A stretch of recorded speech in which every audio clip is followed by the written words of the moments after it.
In the courtroom, the woman kept tapping her fingers on her cheek. People who didn't know thought she was making secret passes at the 80-year-old judge. Look closely and you'll see. Her fingers are tapping in a regular way. It turns out that the condemned man is her boyfriend she just got yesterday. The beautiful woman tried to communicate with her boyfriend by sending Morse code, trying to ask her boyfriend how to help him break out of jail. The boyfriend passed Morse code to his girlfriend by blinking his eyes. The girl hurriedly wrote down her boyfriend's escape plan. Diabolik, who committed a heinous crime, was eventually sentenced to death. He was beheaded the next day. Mary is on the move. She didn't waste a second. Following the information provided by her boyfriend, find Fabry Street. Counting from left to right, the 1001st brick. Mary pressed the switch. The wall actually opened. A $2,000 car appeared in front of her. Then she drove to the signpost at mile 37. As the car was approaching, the stone door slowly opened. She arrived at her demon boyfriend's secret base. Entering the code provided by her boyfriend, she managed to open a safe. She took a large amount of cash. Then she took the yellow and green potions. Then she stepped on her feet. She came to the office of the Minister of Justice, dressed in a very sophisticated way. Seeing the beautiful woman in front of her, the minister instantly lost his bad temper, directly into a big licking dog. After Mary played 36 kinds of beauty tricks, the minister was completely fallen. He didn't expect him to go further. Took Mary's hand. He made a promise to Mary that he would do anything for her. Mary knew the fish had taken the bait. She picked up the newspaper from her desk. Pointing to today's front page headlines, she said, "Arrange for me to meet the condemned man who will go to the guillotine tomorrow tonight." The minister was shocked. That's a very dangerous criminal. It was a crazy request, but after thinking it over, he still rashly agreed to the woman's request. He did not know that the woman in front of him was a curse. It might even cost him his life. Mary came to the visiting room with the minister. The guard had just closed the door. Mary suddenly gave the minister a shot of ecstasy. The minister fell to the floor in confusion. Mary unlocked her boyfriend's handcuffs. At that moment, the drug began to take effect. This is a kind of ecstasy that can make people tell the truth. The minister told where the gold and treasure was hidden in one breath. Then Mary gave the minister a dose of a drug that makes people look dazed. Then she took out her mask. The boyfriend and the minister switched identities, and that was it. Mary and her boyfriend walked out of the prison with a flourish. By 3 p.m. the next day, the minister with the prisoner's mask was guillotined.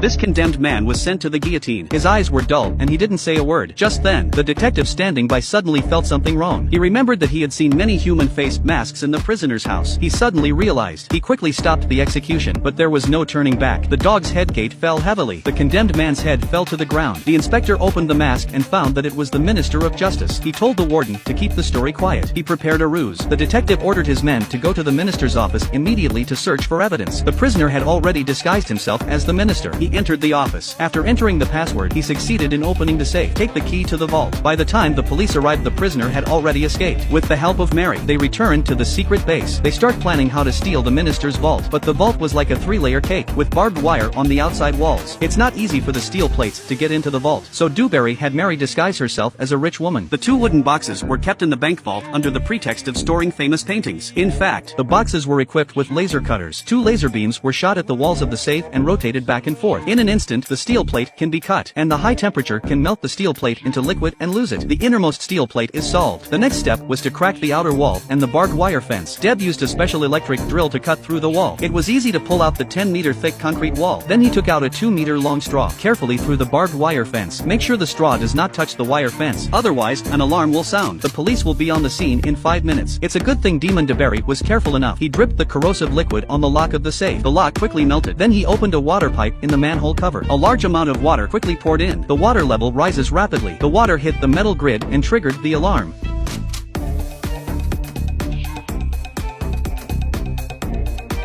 The alarm woke up the security guard of the vault. The 2 immediately opened the surveillance to check. Found out that the vault is into the water. They thought it was a water pipe leak. They thought it was nothing serious, so they called the fire department. The fire department arrived at the scene soon after. After several people's analysis and judgment, they thought they could not open the door of the vault. If you open it rashly, the whole bank will be flooded. By then, even people and money might be washed away. The water would soon flood the distribution box and cause a short circuit in the wires. Removing the surveillance cameras would not allow them to see what was going on inside. Dewberry put on a diving suit. He pried open the metal mesh and entered the vault. Find the minister's safe. Take away the gold and silver stored in the vault. At the same time, the detective also arrived at the bank. He arranged for the police to guard every manhole cover, because he thought that Dewberry would definitely escape from one of the manhole covers. At that moment, Mary saw through the binoculars that her boyfriend was in danger. She quickly drove to the bank, but she was stopped by the police halfway to the bank. One of the cops recognized her. Mary rushed to take out a concealed weapon and put them down. She drove to the place where her boyfriend was about to come out, but there were 2 police officers guarding the manhole cover. Mary had to shoot again. In a few moments, Dewberry crawled out of the sewer. He ran all the way to Riverside Drive. Just as he was about to jump into the skiff and escape, he was shot by the inspector. The detective thought he was doomed, but Mary suddenly attacked from behind. The detective was knocked down with a single blow. The two then fled in the dirigible. They fled to the sea. From then on, they lived happily ever after.